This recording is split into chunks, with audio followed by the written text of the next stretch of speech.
كل حاجة في فصلها عندها بنتها، وكل معجون اللي هو المربى في فصله بطبيعة عندها بنة خاصة، على خاطر حاجة مخدومة دياري ونظيفة وخفيفة. كما تشوفوا اليوم معجون الفراولو، معجون الفريز، حاجة روعة، معناها حاجة بنينة برشا. يجي فصلها في الربيع، ولكن ما تطولش بالطبيعة. أنا عندي وصفة نعمل فيها توا أكثر من 20 سنة، وصفتي المفضلة. كما تشوفوا خفيفة، فيها شوية كعب وفيها شوية معناها الرطوبية باش تبدأ تنطرح على كي نعملوها كما تشوفوا توا على التوست.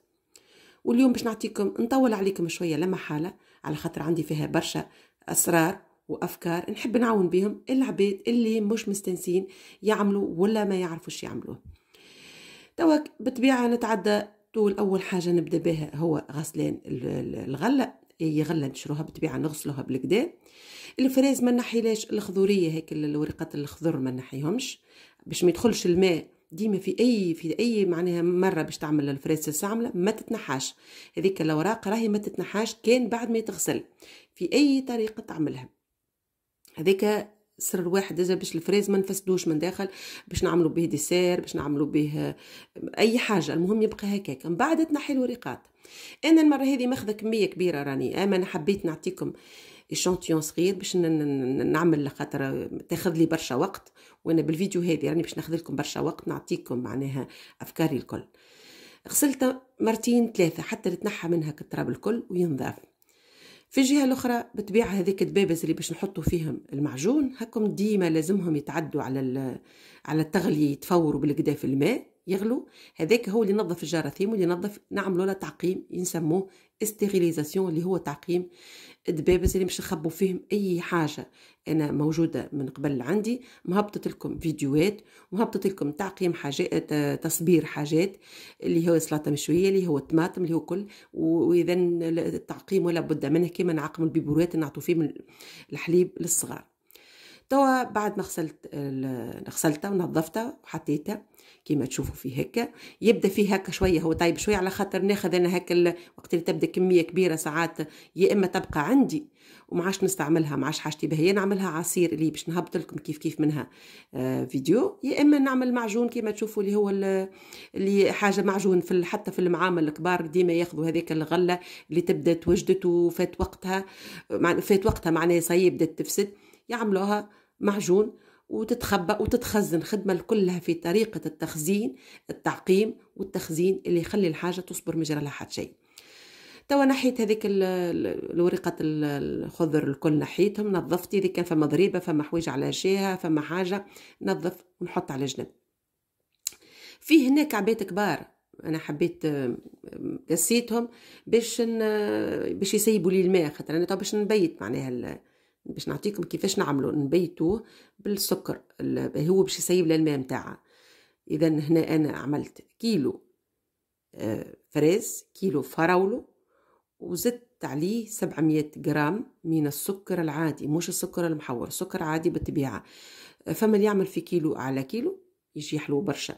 انا وليت نتجنبه، بدايتي كنت قبل نعمل حاجات، بعد بالسنين الانسان يتعلم وليت ننقص. فما اللي يعمل كان ارتل، يقول لك ما نحبش كثرة السكر، لكن هو السكر هنا الأساس متاعه هو اللي يعقم، وهو اللي يخلي يعطيه يتعسل بالوقت. وقت اللي يتيب ديسا يتعسل، هذاك هو اللي يعطي المحافظة على السكر. وبما فيهم اللي هو الليمون كما شفتوا، عصرة الليمون، عصرة القارص، وهذا حامض السلك اللي يسموه لاسيد سيتريك، يعوض اللي ما عنداش الليمون ينجم يعوض به.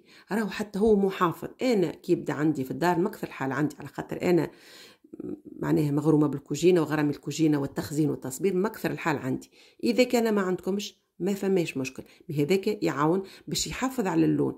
والحامض، عصير الحامض، عصير الليمون، راهو هذاك اللي لابد منه في اي غله، هذاك اللي يحافظ على اللون الحاجه ويحافظ عليها وتبقى في لونها كما شفتوا، باش من بعد تشوفوا النتيجه اللي هو المعجون يبقى لونه احمر ومزيان.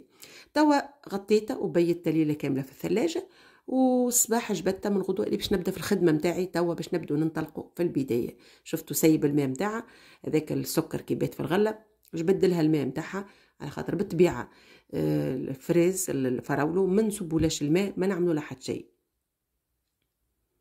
توا نتعدى الكسرونة لازم تكون أكثر حاجة اللي هي هامة فيها جدا خدمة المعجون، يكون في كسرونة، في معون، في طنجرة كما كل بلدان يسموه في الطنجرة، احنا نسموه مشت فينا اللغة الفرنسية نقولوا الكسرونة.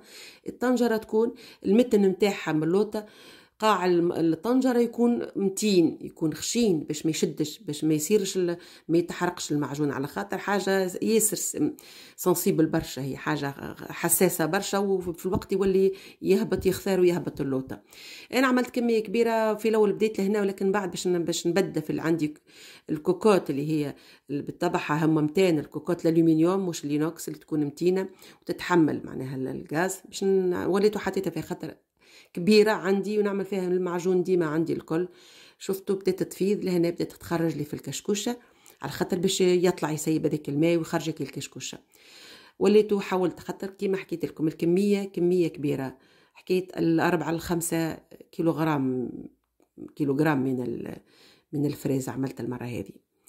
والنحي هذيك أكثر حاجة هامة وأول سر نبدو به، اللي لابد تتنحى الكشكوشة هذيك حاجة من الحاجات اللي حتى هي تنجم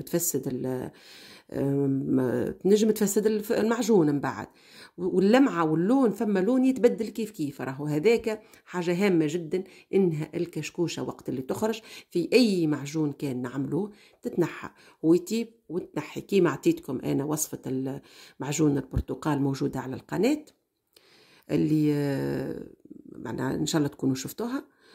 ومن بعد توا بعد ما عطيت الغلوه هذيك خذت نصف ساعه ولا بد منها الغلوه الاولانيه، خاصه هنا كميه كبيره. توا باش انا حبيت خاطر انا بطريقتي الخاصه وانتم احرار، حبيت نعمل لك ضريبه بالميكسور يولي ارطب شويه، فما كعب يبقى كعب وفما اللي يبدا يرطب، تنجم تخلوها هكاك، راهو ماهوش حاجه ضروريه لاكثريه الناس، فمن يحبوا يخلوه كعب. انا حبيت يكون نص نص، فما شويه يبدا هيك جاري كي تحط على طرف خبز ولا حاجه، ولا يبدا شويه وفيه شويه كعب، وانتم احرار. توا نقص نطيح في الغاز، نطيح في قوه النار باش لهنا باش تولي بالحق نولوا نستحفظوا ان ما يصيرش ما يتحرقش، خاطر هنا تصير هنا كي يولي قوي، يعني الغاز قوي نجم تتحرق المعجون خاطر يهبط اللوطه ولا خاطر.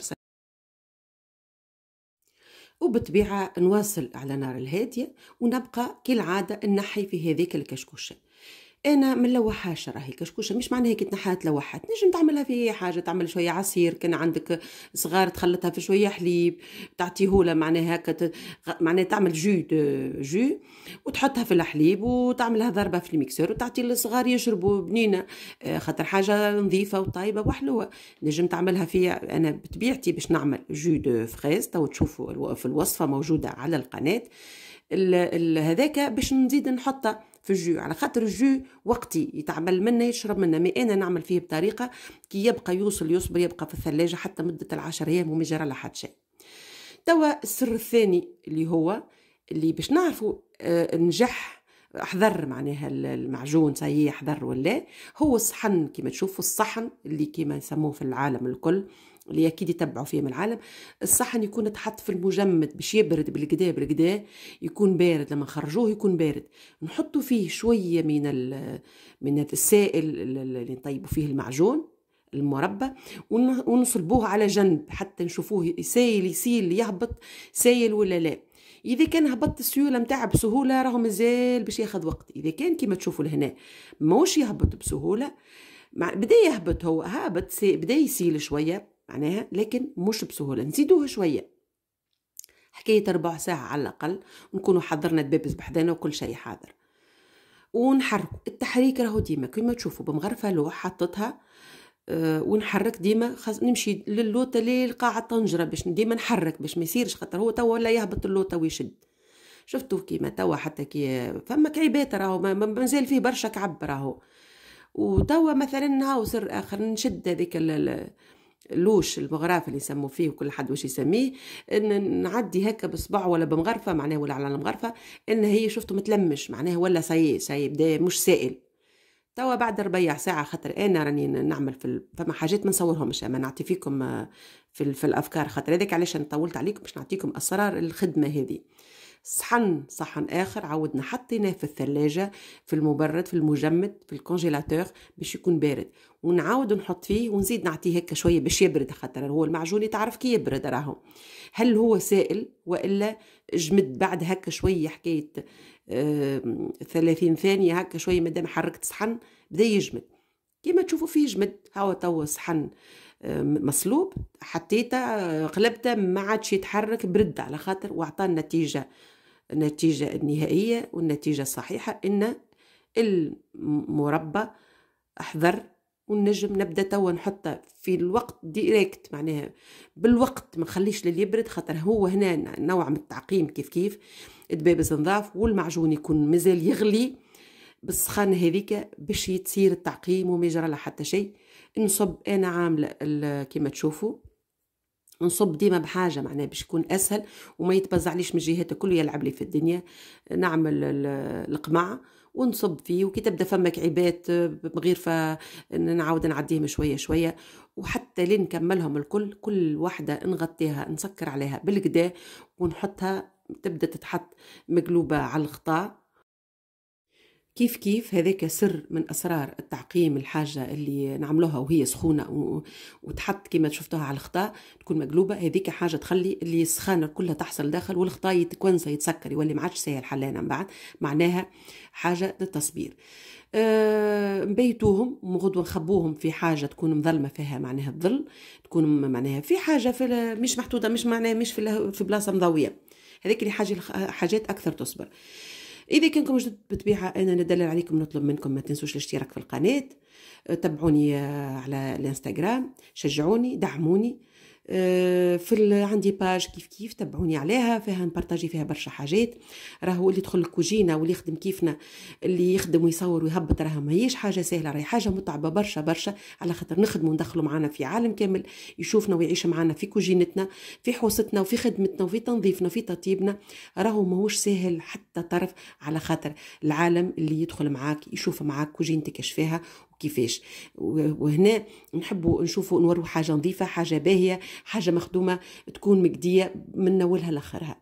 توا كملت هذا الكل، سامحوني باش نمشي نفطر. المعجون حاضر والتوست حمرته شويه حاضر، وكاس هذايا كاس بنتي اللي عامله كاس باش كي تفيق الصباح هو يكون كيفها في الهيئه هيك، ويكون مازال ما هوش فايق برشا. شفت لكم تفدليكه باش نختم معاكم ونقول لكم اللقاء، لا تنسوا الضغط على الناقوس واللايك. الى اللقاء، باي. ان شاء الله ملتقانا المره الجايه في وصفات جايه ان شاء الله.